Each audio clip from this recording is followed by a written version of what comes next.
There comes a point in every serious transformation where something irreversible happens. No fireworks, no dramatic collapse, no applause. It arrives quietly, so quietly most people don't even realize they crossed it. But once you cross it, you don't go back. This is the point of no return. Before this point, your life is negotiable. Your habits are negotiable. Your goals are negotiable. Everything is something you should do, something you plan to start, something you wish you could stay consistent with. Discipline is an aspiration, not an identity. You still believe you have options. You still believe you can quit and restart whenever you want. But once you pass the point of no return, something fundamental shifts. You stop seeing your old life as a backup plan. You stop fantasizing about comfort. You stop believing you can keep old habits and still reach a new identity. The old version of you becomes someone you no longer respect. The new version becomes someone you refuse to disappoint. That's when people start to look different. Not externally, internally. They move differently. They speak differently.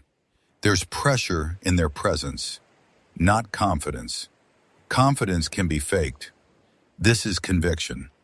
Conviction cannot be faked. It is built through accumulated evidence that you refuse to quit. Through days when you felt nothing and continued anyway. Through boredom, through doubt, through silence, through loneliness, through fatigue. By the time conviction forms, something dies inside you. The version that tolerated mediocrity.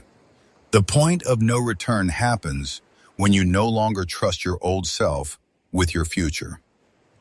When you recognize that the life you want is impossible with the habits you used to have. You stop bargaining. You stop rationalizing. You stop giving yourself exits. Most people fear this moment because it removes the safety net. No, maybe later. No, I'll restart Monday. There is no restart when you refuse to stop. There is only continuation. Continuation builds inevitability, and inevitability terrifies average people. They want escape routes. They want guarantees. They want proof before commitment. The point of no return gives none. It demands everything without certainty. And here's the truth most people don't expect. The point of no return is not about discipline. It's about grief. You grieve wasted time. You grieve the years you avoided your potential. You grieve the version of yourself who chose comfort over growth. That grief hardens into a promise. Never again. Never again will you let laziness steal your future. Never again will you negotiate with weakness. Transformation isn't about becoming someone new. It's about removing what never deserved to stay. The procrastinator, the excuse maker, the performer who only works when watched, the one who wanted reward without suffering. When those parts die, your old life dies with them. After this point, discipline becomes instinct.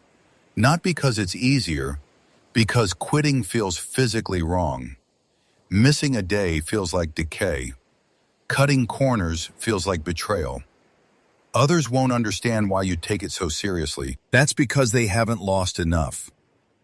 They haven't looked back and felt the weight of wasted potential. The point of no return doesn't remove doubt. It removes negotiation. You still feel fatigue. You still feel temptation. You simply don't debate. You move. Not dramatic, not explosive, just relentlessly forward. It changes your relationships. You distance from excuse makers. Their words feel toxic. Their habits feel contagious. You no longer want validation. You want momentum. Loneliness becomes strategic. You protect your mind because you understand how fragile momentum is. What you build after this point isn't confidence. It's infrastructure, internal structure that doesn't collapse under stress. People will call it talent, luck, genetics. They won't see the truth. You crossed your point of no return long before they started. And here is the final truth. Life becomes simpler, not easier, simpler. No internal war, no identity conflict. Your actions match your values. Your effort matches your standards. There is only a straight line forward. Once you step onto it, backward no longer exists. That is why you become unstoppable. Not because you are stronger, not because you are more motivated, because going backward is no longer something your mind can accept. That is the point of no return.